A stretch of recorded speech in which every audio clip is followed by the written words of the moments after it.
I'm Matt with eTrailer. Today we're going to be talking about the Thule Epos bike rack on the back for a 2016 Cadillac SRX.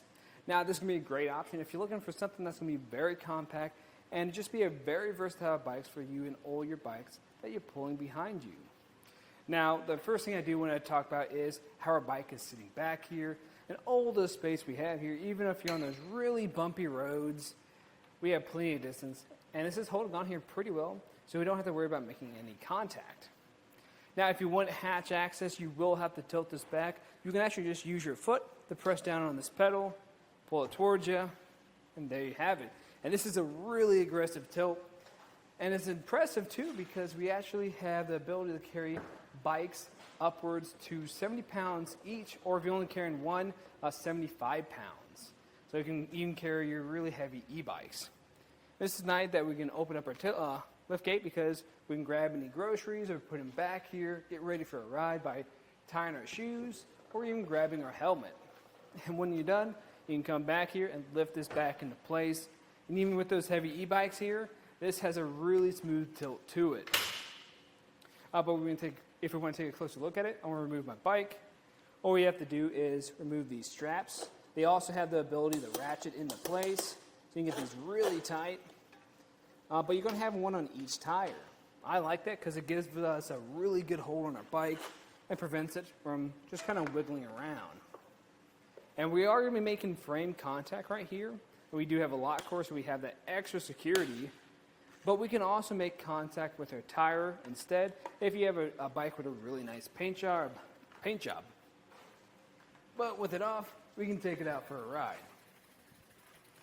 Now when you're putting everything back into place, it doesn't really take too long. Just put these straps back over here. You don't want those dangling around as you drive. It'll just make things look prettier.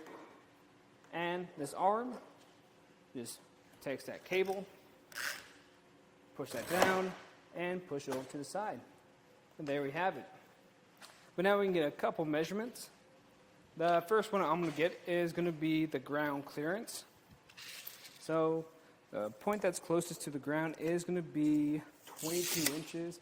That's plenty of room even with your heavy e-bikes pushing on here, so we won't have to worry about making contact with the ground on those steep inclines.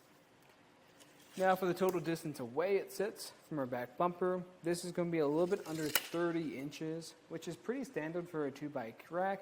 But what I like about this one is even when your bikes are on here, they're going to have enough room where they're not going to make contact with one another. Now, it isn't going to have a folding feature to it. It will have another position. This other position folds these arms up, and this really isn't designed for driving because it's not saving you any space. But what it is designed for is going to be when you're not using it. When you have it in storage, it doesn't take up a lot of room. You can actually fold that shank up with it too. And for the width, that's going to be about 11 inches, so it's very compact. But in this position here, since it doesn't fold up, it's not going to block anything. So our license plate, our backup camera, our taillights and back window won't be obstructed.